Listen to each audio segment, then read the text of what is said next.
Good morning, guys. Ready for a big day of planning today. It looks like we're going to be getting into building some different league routes today. That's the plan for the day, is building not different league routes, but like different demonic pact builds. We're going to be building demonic pact builds today. We have a lot to work on. We have a lot to discuss. We have a lot to plan. And I'm really hoping Jagex ends up telling us how many packs there are so we can do this the right way. If you didn't hear the Wind Fury Scythe theory that we came up with yesterday, basically you spec into, well, you could do Hallie, but you don't necessarily need to. But I think the idea is Hallie with 5 Scythe. There's a reason for that. Wind Fury Scythe. Okay, so blind bag, right? Man, it's so crazy. It's like so much to think of. Thought it was unique heavy weapons. Oh, it is. But wait until you hear this, Ranger. There's 6 different scythes in the game. There's a charged scythe, an uncharged scythe, a charged sanguine, an uncharged sanguine, a charged holy, and an uncharged holy. So the idea is, if it works, since those are technically all unique weapons with their own weapon IDs.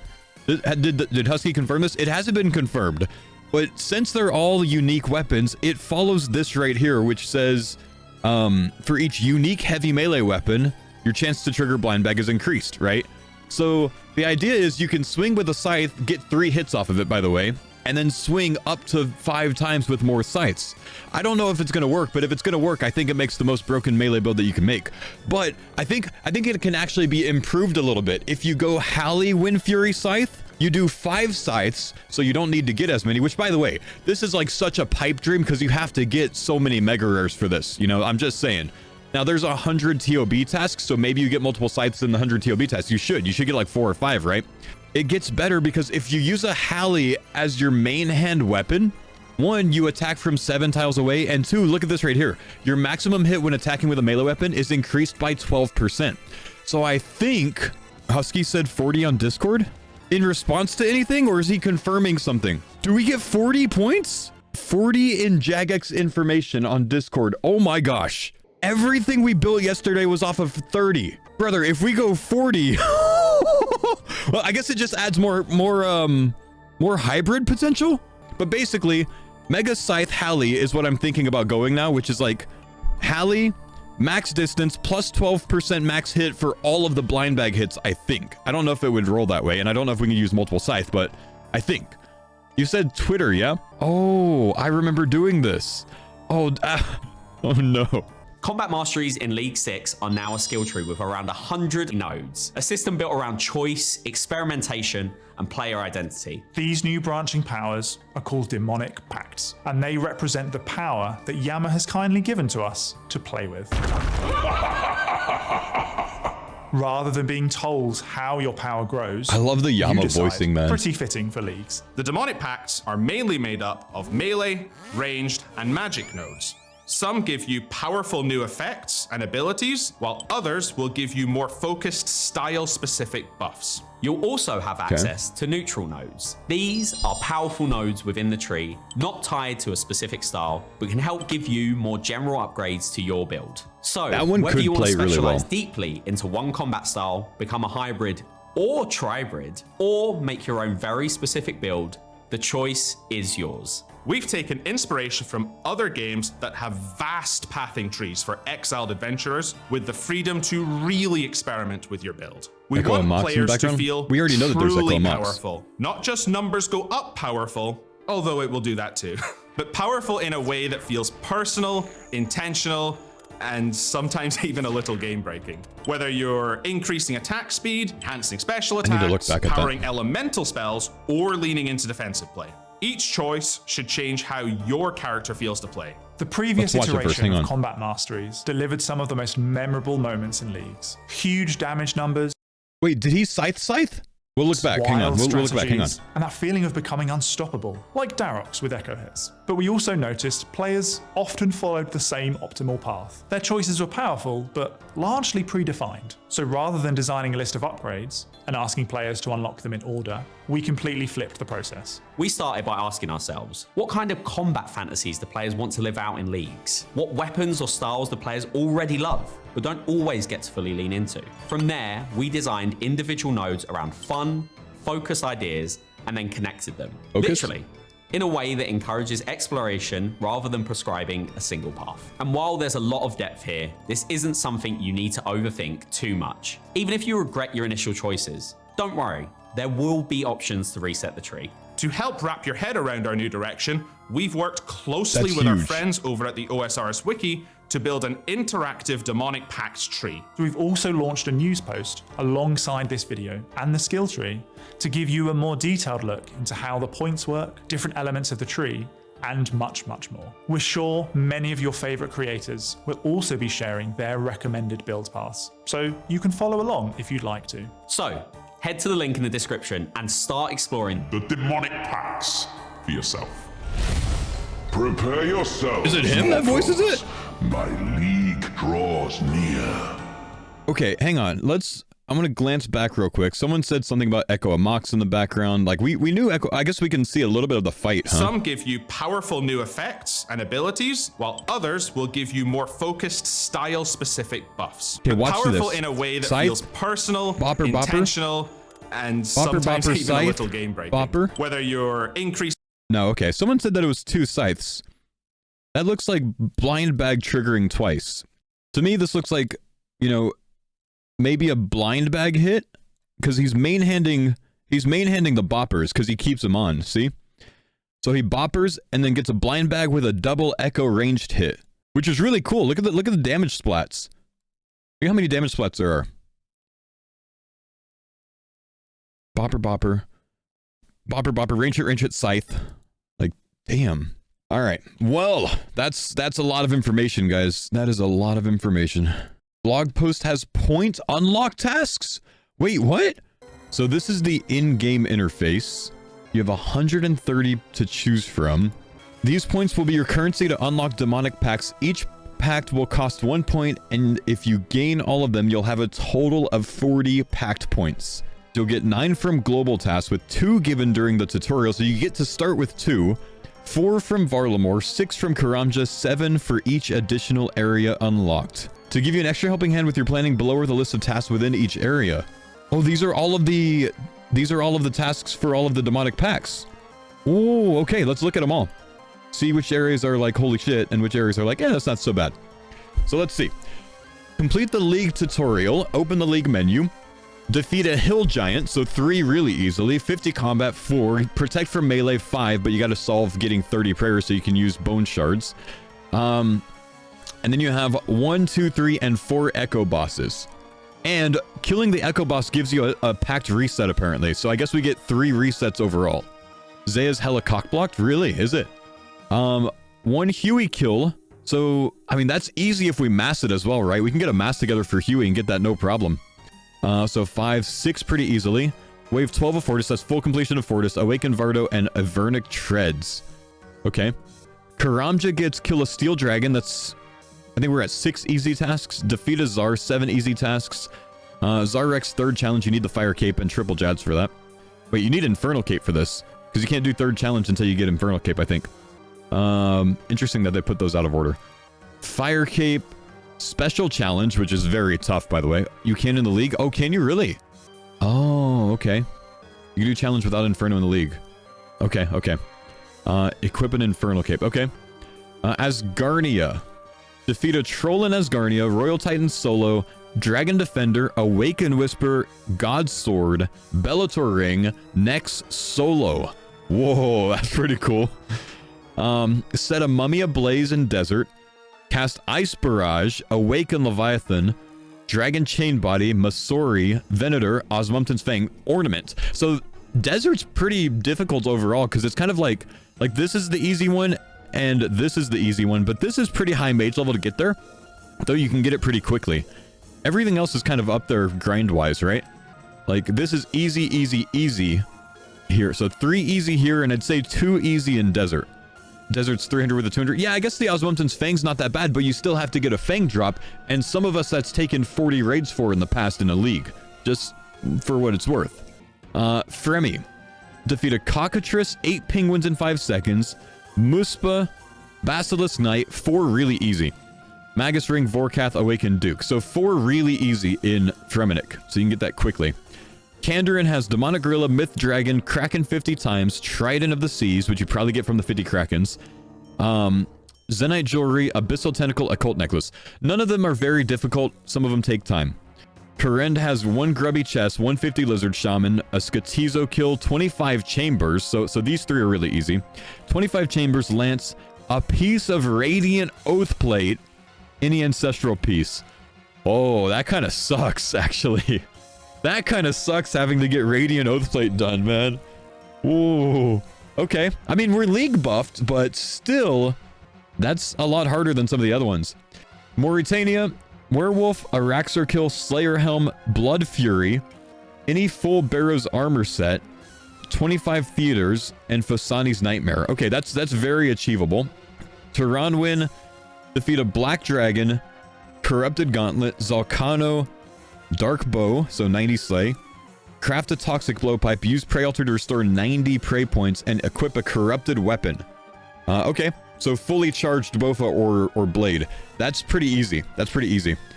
And Wilderness, defeat a Chaos Dwarf, Corp Beast, Dragon 2-Hand, Malediction Ward, Dagon High Set, just 1 piece, Void Waker, and God Cape. Wilderness, pretty easy as well. Taranwin, Mauritania, Kandarin, looks like a really easy set of zones to get all of your demonic packs. The hardest thing in all of that being probably killing Fasani Nightmare, which with League buff is not very hard. Okay, hear me out. What if you're taking Taranwin? Oh, what if you're taking Taranwin? 1, 2, 3, 4, 5, 6, 7. Okay? Anything you need to mage on the way to Taranwin, you get 3 tick mage spells for.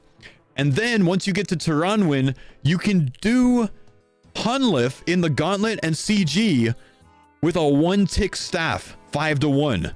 Is that 8? 1, 2, 3, 4, 5, 6, 7, 8. Okay, screw that. If you do this with 7 points, you have a 1-tick staff for CG to do the Echo with. Like, what's the most beneficial early packs to use? You could unlock Kandarin, and then you get a extra hitting Dragon Dagger from the Myths Guild. 1, 2, 3, 4, 5, 6 points.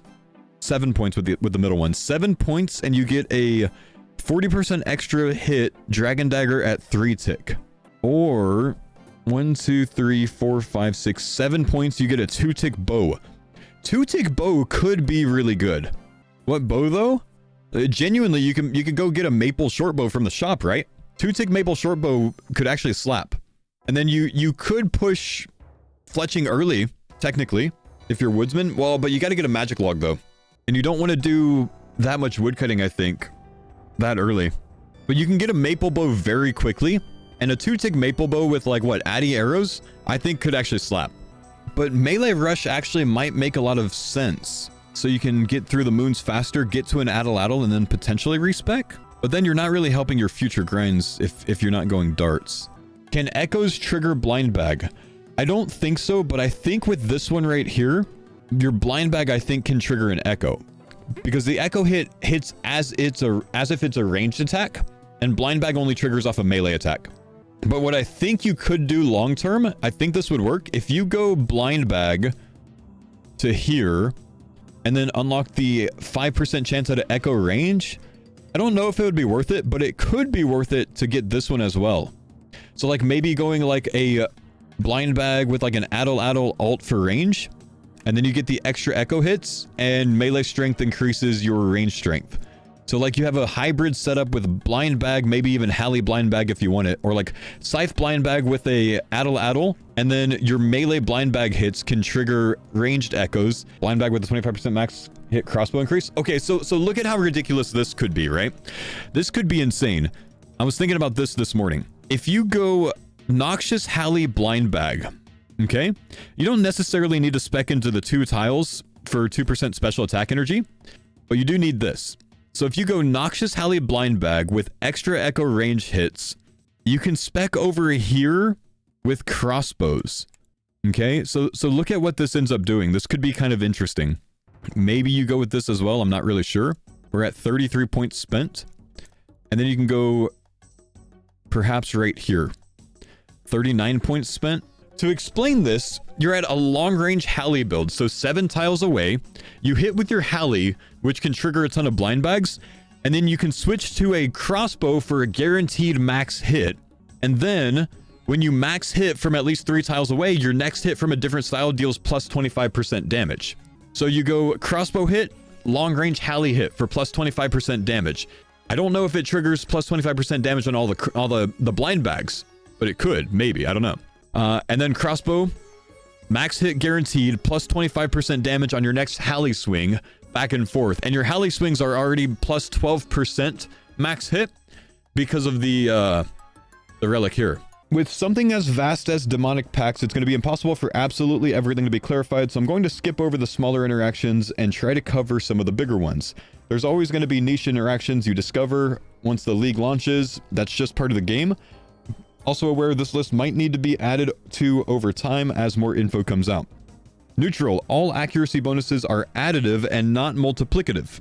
So a 35% node and a 15% node is plus 50% bonus accuracy, not plus 55.25%. Regeneration can go above 100% and will not be wasted. That answers a big question we had yesterday, also one that I talked about in my YouTube video this morning.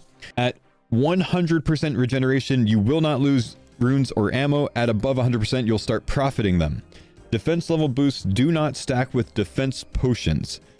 Defenders are not shields, but are considered offhands. Prey penetration caps at 100%. This means that additional prey penetration doesn't increase your damage beyond what you'll normally do. Regeneration happens once. Okay, so for magic, regeneration happens once, but takes into account how many runes the spell cast regenerated. Spells which use both water and air runes, for example, can trigger 2 different regenerations. Am I to understand that if we were wondering about this yesterday, if you use a water wave and the wave spell uses 7 water runes, do you regenerate 7 water runes? Whereas if you're using a water strike, you only regenerate 1? So a water wave heals you for 7 HP on that regeneration. Holy crap. All right, very interesting. Regeneration only triggers for runes that were actually required by the spell. Water's damage does scale with your overhealed HP beyond the 20% at 100% HP. Talked about that in the video this morning as well. Good to have confirmation there. So basically, you could get up to like 28 or 29% damage bonus with water spells. So if you go all 3 overheals plus water spells, you basically permanently stay at 188 HP. Ranged. Atlatl is considered a thrown weapon, not a bow for this league as far as pacts are concerned. Ballista counts as crossbow for pacts. Ballista could be good. Wait, that actually opens up a better Kandarin synergy. Just to think about that real quick, if we were talking about that 25% increased hybrid build with a Ballista plus Halley, that could work really well. Max hit guaranteed 70% increased damage. Okay, let's look at melee.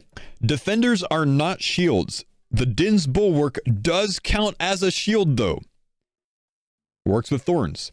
All recoil and thorns. Does buff recoil rings and echo boot effects.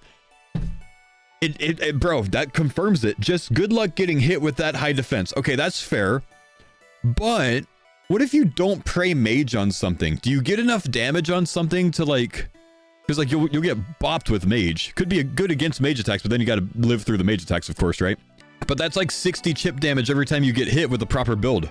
So Thorns procs on a 0 and you'll get the low 20s-ish, like low to mid 20s on damage. But if something hits you with at least 1 damage, you get 3 procs of about 20 something.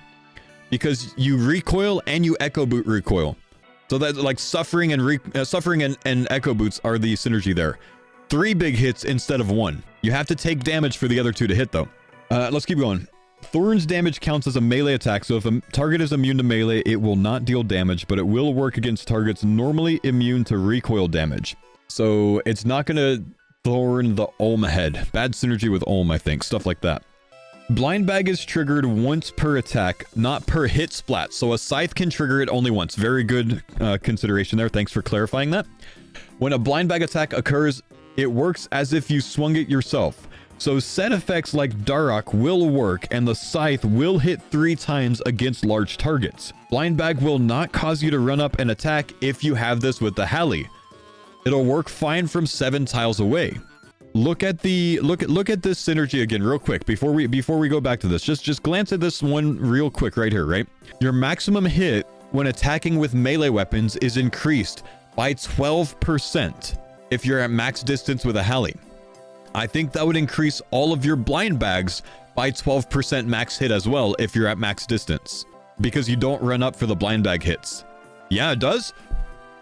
Hallie build gets stronger with blind bag. Look at that. And there's an increased minimum hit, right? Where's the minimum hit thing? There, I know it's here somewhere. This right here. Look. Your minimum hit when attacking with a melee weapon is increased by 3. Minimum hit is further increased by 3 for each additional tile between you and the target. Hang on. Look at how insane this is. If you're at max distance of 7, right? You now get 21 minimum hit. A 21 minimum hit DPS wise is effectively the same as an increased max hit of 21. Okay? Like same consideration when it comes to DPS calcs, right? 21 minimum hit, okay?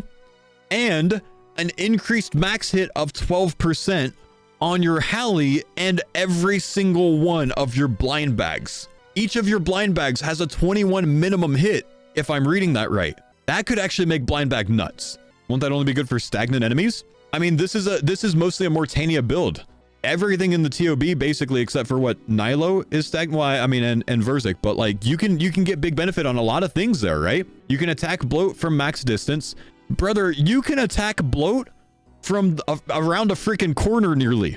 Blind bag looks for items with the same object ID. So having 4 Darok axes at different degrade levels or 6 different scythe variants, charged, uncharged, ornamented, will count. Good luck getting 6 mega rare scrolls and 4 ornament kits though. Okay, the 6 mega rare scrolls I don't think are as much of an issue if you have to do 100 hard mode TOBs, which you don't have to do 100 hard modes, but you should do hard modes instead of regular, and you do have to do 100 TOBs for full completion. You'll have like 5 mega rares in that probably, so you can definitely get multiple scythes. The problem is getting the trim kits. That's a lot harder, because I don't think the trim kits are boosted rates. But multiple Darok axes looks like a really big potential. And there's very large, high-hitting weapons with a Mortania, Kandar, and Turanwin build, and I think there's an answer for every single skill except for maybe one with that build. So I might try to bring people into the dark with me on a Mortania, Kandarin, Turanwin build. Hear me out here. I've got an idea. We have a 5% chance to trigger a ranged echo attack as if you have a bow, crossbow, and thrown weapon equipped. Okay, now we can come down here, we can turn this on, and then when we have a bow equipped, range echoes never miss. With a crossbow equipped, plus 15% chance to trigger range echoes. With a thrown weapon equipped, range echoes have a 20% chance to max hit. All 3 of them, because this one considers a chance to trigger a ranged echo as if I have a bow, crossbow, and thrown weapon equipped. So I think it goes to all of these. 5% though? So how does this work? It says 5% chance plus a 15% chance for a range echo to trigger. Additive? Is it a 20% chance now? I think it's additive. So someone had a really good point here and said, you don't have a crossbow equipped though. And that's where you're wrong, my man. Because this says, when hitting with a 2-handed melee weapon, you have a chance to trigger ranged echoes as if you have a crossbow equipped. For that ranged echo hit, the game considers, oh, you don't have a melee weapon on, you have a crossbow on. What's the question? You know, this is a very tough one to answer. I don't even know if you'd be able to easily answer it, man. 5% chance to trigger a ranged echo? How does that interact with this one right here? So this triggers a ranged echo as if you have a crossbow, a bow, and a dart on, right? So this one, 5% chance to trigger a ranged echo when you melee swing. Then adding this one to it, you have a plus 15% chance to trigger range echoes. It becomes 20%, but only if you have the crossbow one unlocked. Okay, so how does this work? You have a 20% chance now, because it's additive, to trigger a ranged echo, but it also triggers it as if I have a thrown and a bow on. So does that 20% chance to trigger this ranged echo also have a 20% chance to max hit and also cannot miss? Or does it roll these like kind of individually? Yes. Holy shit. and blind bag can proc it. The burst potential of blind bag just went big up. Pally blind bag with all 3 of these with this bitch right here. Your ranged echoes, which can now trigger at a 20% chance, have a chance to trigger additional ranged echoes. And it can be cyclical if you pick that one. So can you explain what you mean by cyclical for the many people in the chat that don't know what you mean by that, and definitely not me? I'm sorry. Is it like my first melee swing can trigger that 20%? And my blind bag next one can trigger the 20%, and the blind bag next one, if it triggers again, can trigger 20%? Or is it echo can echo can echo? If you have a 20% chance to trigger an echo, the echo now has a 10% chance to trigger another, then that one has a 10% chance to trigger another up to 4 times. Okay, yeah. Got it. So it halves that every single time. I got it. What does that work out to? If I have a 20% chance to trigger an echo and a 20% chance of the 20% chance, it goes to 24% chance, and then a 20 of the 20 of the 20. Like, are we at like a 25% chance for echo, or like a 28%? 28% chance for echo. Thank you. 28.888% repeating, of course. Fantastic. Thank you guys so much. Very smart. So this is 20%. If you add this, it goes to 28.8%. But it costs you 4 to get there, but you get 35% accuracy plus, a little bit more. Actually, 50% accuracy increase to get there. That's actually not that bad. The ranged echo hit, would this, when you max hit from 3 tiles away, would this give you, if you're, oh, wait, look. With this one right here, you have a 20% chance to max hit a ranged echo. Surely that counts as a ranged attack, which would then increase your next melee swing by 25% damage. I'd assume your echo hit is like a thrall attack, not counting as your hit. I think the answer is if it gives an XP drop in range. Does your range, your echoes of the past, I think gave XP drops in the last league. They probably work the same way this time, which means it would count as a range hit. Which means if that has a 20% chance to max hit, then you could get plus 25% damage on your next melee swing when it max hits. So I think that might be like a 5% melee DPS increase or something. You'll have about a 1 in 5 chance for it to max hit. Maybe a little bit slightly better than 1 in 5 chance. Take the tile to the right, take this one. You have a 5% chance per attack in any style to roll max accuracy. This is increased by 5% for each tile distance between you and your target. It does play very well, but we're already at mega accuracy, so I don't know that we need it, man. So with this, for a humble 37 points, you have a pretty cracked shadow build. So for 38 points, 2 points to do with whatever you want, you have a shadow build that gives you plus 8% magic damage. Now, if you're an absolute max BIS magic gear plus 27%, maybe you don't need 8%, maybe you only need 6% to cap, but I think they typically take the cap off in the league, so I don't think you need to worry about that. But basically, you don't need to go to the capstone in any one of the elementals because you're main handing a 2-tick shadow with this. You get HP and prey regen every single time that you hit because you have a 110% chance to regenerate a rune. With this setup, you have 195% increased accuracy, which you can definitely lower if you want to. You've got 3 accuracy nodes all right next to each other over here on the right. And on top of that, good lord, what am I clicking? On top of that, you have this one right here, which gives you a 5% chance to max roll accuracy, increased by 5% every tile of distance that you have. So you get like a 35 or 45% or 35 or 40% or something chance to max roll accuracy anyway. So you probably don't need all of this accuracy. You can come into this later if you want to. So before you unlock absolutely all of your relics, if you get a shadow early, you can spec into something like this. And you can definitely, and you know, obviously you can lower some of these things. Like this is 5 extra points later on, but like 33 points, if you get a shadow early, you could just juice your shadow and run content with just that, going mage only, with just a ton of magic damage. Because remember, every 1% of magic damage for a shadow is 3% magic damage. Or if you're in TOA, it's 4% magic damage. Water tank mage? Water tank mage, I think, is something that really interests me. Building out a thorn build, which is going to be 1-hit weapon. Well, actually, no, because if we're water tanking, we're going to use like a charged staff, maybe. Instead of charged staff, we go with this one for 3-tick water spells. Don't need to take damage for thorns, though. You want to take damage if you're wearing echo boots and a ring of suffering. If you have this setup with a ton of accuracy, which you can get right here, you can probably put some tank gear on to increase the amount of thorns damage that you deal.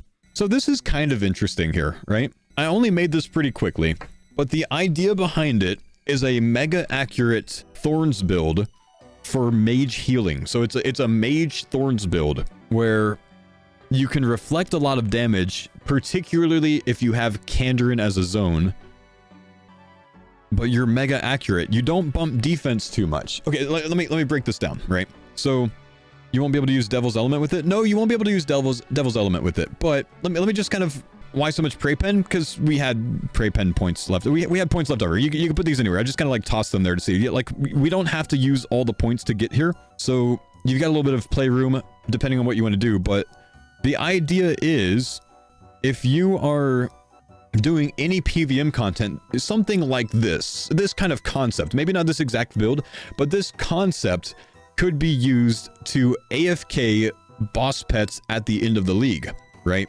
So the idea is you use water spells with either a harmonized staff for 2-tick water spells or any other staff for 3-tick water spells to heal. Now you can also use ice spells if you want to, if you go into this, or if you don't have ancients, you can take that off and you can put a point, elsewhere.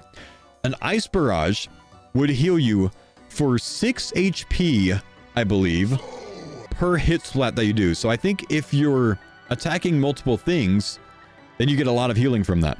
Because the thing that this does right here, if you're using barrage spells, is per water rune that your spell uses, you get 1 HP back every time you regenerate a rune. So you regenerate 6 runes as long as you have 100%. We're at 115% here, so you'd actually get a little bit more than that back.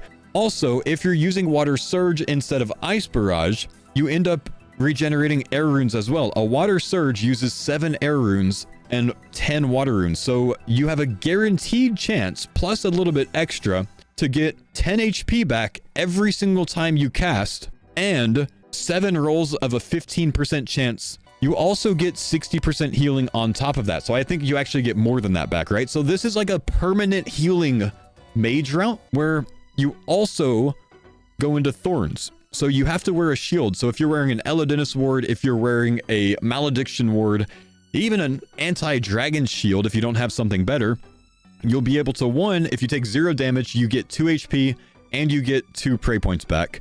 And then 2, you end up getting, where's my, you end up getting the Thorns ability as well. So Thorns is going to make it to where you're reflecting damage every time you get hit. If you get hit for a 0, you reflect damage. Whatever your defense bonus is, your total defense bonus, which if you've got a little bit of extra accuracy with this, you're up to 130% accuracy in all combat styles. So if you don't want to camp mage rooms or mage robes, you could probably put a little bit of tankier gear on to bump that a little bit. But whatever your defense bonus total ends up being would be, you would reflect that much more damage, 1% of that in more damage. I'm not being very clear right now. If you're 1,000 defensive bonus total, like your stab, your slash, your crush, your range, your magic, if you're 1,000 total, this adds 10 damage to your Thorn Reflect. It also adds 10 damage to your Recoil Reflect and to your Echo Boot Reflect. So the idea is you kind of keep your defense low with this. You don't spec into some of these other defense things because you kind of want to be hit. Because when you get hit with a Recoil on, with Echo Boots on, and with Thorns, you can reflect maybe 40 plus damage every single time you take damage. And you can be fine with that because you have constant giga healing coming in from your water spells. It's kind of a neat route. And then, if you want to, you do have some extra points. You could put them into prey penetration if you want to. Like, yeah, there's other things that you can do. It provides some flexibility. You don't have to have these prey penetration ones over here. If you have the spec like this, you also can overheal to 188 HP. So that's kind of the added benefit of it. That's why, it's okay to be a little bit less tanky, because you want things to hit you, because you want to be able to fully recoil them. If you're in full tank gear and you get hit for a 0, only your Thorns hits them.